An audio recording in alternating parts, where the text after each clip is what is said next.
मालवा के महान सम्राट विक्रमादित्य को महल के तहखाने में एक पुराना शिलालेख मिला।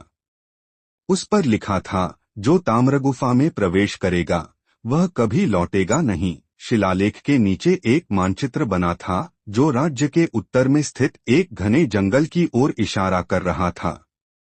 विक्रमादित्य को यह जानने की उत्सुकता हुई कि यह ताम्रगुफा आखिर है क्या यह सिर्फ एक मिथक था या सच में वहां कोई रहस्य छिपा था। उन्होंने अपने सबसे बहादुर सेनापति रणवीर और 10 सैनिकों के साथ वहां जाने का फैसला किया। 4 दिन की कठिन यात्रा के बाद वे गुफा के द्वार तक पहुंचे। द्वार पर पत्थरों पर कुछ अजीब से चिन्ह बने थे। चिन्हों को देखते ही सेनापति रणवीर बोले, यह कोई सामान्य गुफा नहीं लगता है इसे किसी जादुई शक्ति से सील किया गया था। लेकिन राजा विक्रमादित्य पीछे हटने वालों में से नहीं थे। उन्होंने मशाल उठाई और अंदर प्रवेश किया। गुफा के अंदर अंधेरा था, केवल मशालों की टिमटिमाती रोशनी रास्ता दिखा रही थी। अचानक पीछे से एक सैनिक की चीख सुनाई दी। जब उन्होंने मुड़कर देखा तो वह सैनिक गायब था। उसकी मशाल जमीन पर पड़ी थी। यह क्या हो रहा है? एक और सैनिक घबराते हुए बोला। विक्रमादित्य ने अपने सैनिकों को शांत रहने को कहा और आगे बढ़े। गुफा में कुछ दूर जाने के बाद वे एक विशाल कक्ष में पहुंचे। सामने 3 दरवाजे थे। पहले द्वार के पीछे से ठंडी हवा आ रही थी। दूसरे द्वार के पीछे पानी की आवाज थी।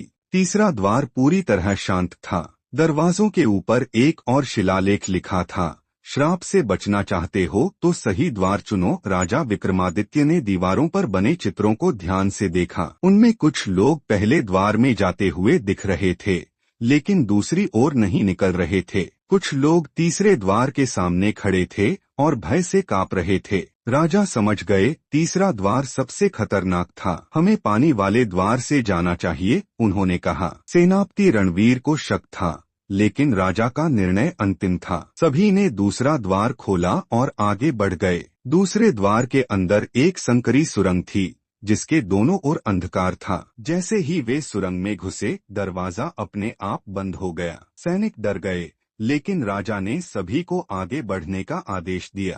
अचानक दीवारों में से जहरीले तीर निकलने लगे। झुक जाओ, राजा ने जोर से चिल्लाया। सभी सैनिक जमीन पर लेट गए और धीरे धीरे आगे बढ़े। जैसे ही वे सुरंग के अंतिम छोर तक पहुंचे, एक और दरवाजा था, लेकिन उस पर एक विशाल सांप बैठा था। यह कोई सामान्य सांप नहीं था। उसकी आंखें चमक रही थीं और वह हवा में तैर रहा था। सांप फुफकारते हुए बोला, तुमने पहली परीक्षा पास कर ली, लेकिन अब मुझे हराकर दिखाओ। राजा विक्रमादित्य ने तलवार खींची और सांप की ओर बढ़े। सांप बिजली की गति से हमला करता, लेकिन राजा हर बार उसे चकमा दे देते। तभी विक्रमादित्य को याद आया कि प्राचीन ग्रंथों में लिखा था, जादुई प्राणियों को पराजित करने के लिए बल नहीं, बुद्धि का उपयोग करो। उन्होंने अपनी तलवार फेंकी और अपने अंगूठी में लगे नीलम को बाहर निकाला।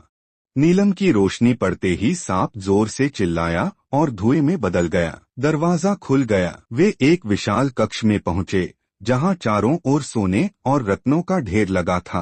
बीच में एक सिंहासन था, जिस पर एक पुराना राजा बैठा था, लेकिन वह जीवित नहीं था। जो भी इस खजाने को लेगा वह श्रापित हो जाएगा और हमेशा के लिए इस गुफा में फंस जाएगा। विक्रमादित्य मुस्कुराए। उन्होंने खजाने को छूने की कोशिश भी नहीं की। यही परीक्षा थी।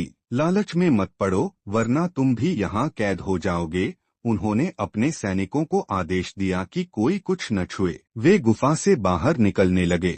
जैसे ही वे बाहर आए, गुफा जोरदार आवाज के साथ बंद हो गई। अब विक्रमादित्य को समझ आ गया था, यह गुफा एक जाल थी जो लालची लोगों को कैद कर लेती थी। उन्होंने एक आखिरी बार गुफा की ओर देखा और अपने घोड़े पर सवार होकर महल की ओर चल पड़े। गुफा का रहस्य तो उन्होंने सुलझा लिया था, लेकिन गायब हुए सैनिकों का क्या हुआ? शायद यह रहस्य हमेशा के लिए गुफा के अंदर ही दफन रह गया।